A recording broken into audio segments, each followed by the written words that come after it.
and explain some basic strategies, and we'll give you some tips. So let's get into it.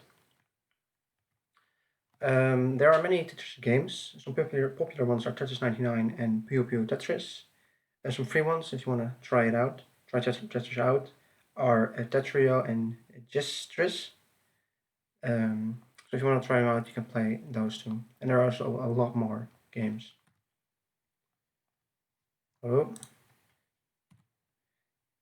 There are 7 pieces. These are the I, J, L, S, Z, O, and T piece. These can be easily remembered with using the simple mnemonic Xhytoc.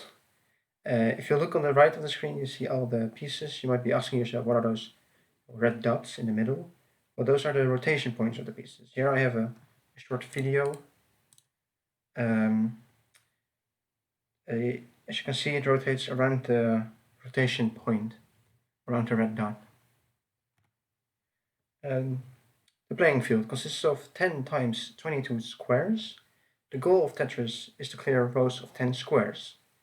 The spawn location of the blocks, which might be a bit important, depends on the game and the rotation system, but generally within row 20 and 24, so the upper 2 rows and 2 above there. But generally speaking, it just comes from above the screen in the middle. Well, let's talk about gravity. When a line is cleared, all the blocks move down a line. If you clear 2 lines, it moves 2 down, and so on. If you play some ways, you can have floating blocks that aren't connected to anything. So that is possible. The clearing lines. The ways to clear lines are singles, doubles, triples, tetrises, also known as quads, mini T-spin singles, T-spin doubles, T-spin triples, and perfect clear. Perfect clear is not really a way to clear line, but these have an important role in Tetris. I'll show you some examples. In the first picture, we have someone who is about to clear 4 lines. It's called a Tetris or a quad, as you can see here.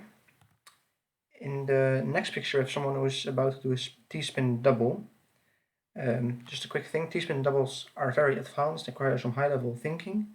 If you are just starting out, just stick to trying to do Tetrises consistently. These are also just something, as you can see, he's spinning it right, so that it fits in perfectly.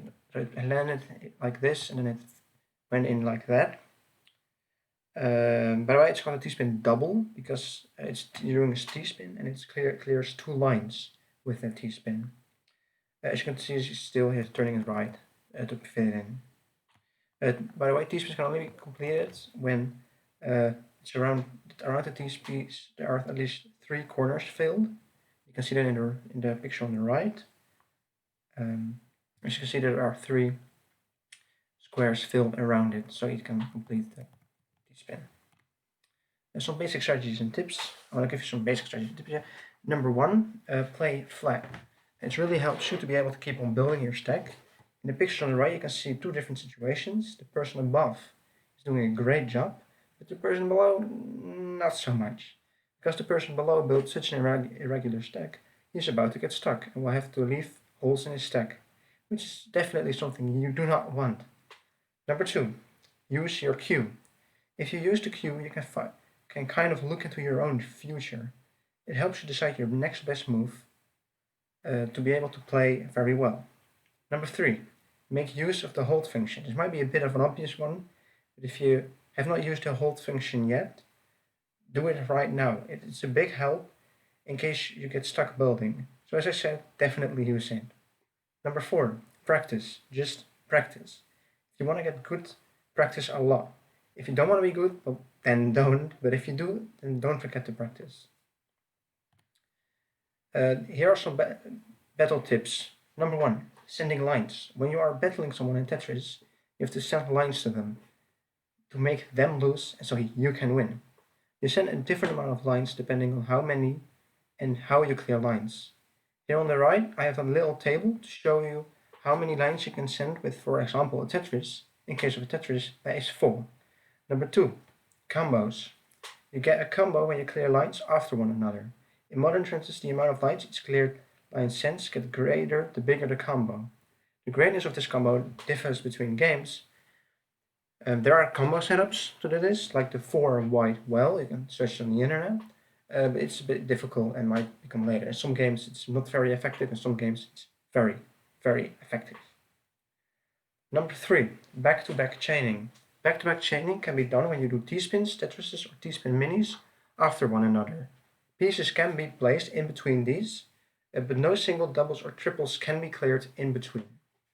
Number 4, downstacking. When battling, you shouldn't forget to downstack. Downstacking is when you clear lines that just got pushed onto your screen by the opponent. Well, that was it. That was all I had to say. If I forgot anything, or you think is important, or if anything you think you could be better, leave a comment down below. Let's just help each other out a bit, shall we? Like if you liked the video, subscribe if you want to subscribe, click the notification bell if you want to click the notification bell, and that was it. Have a nice day.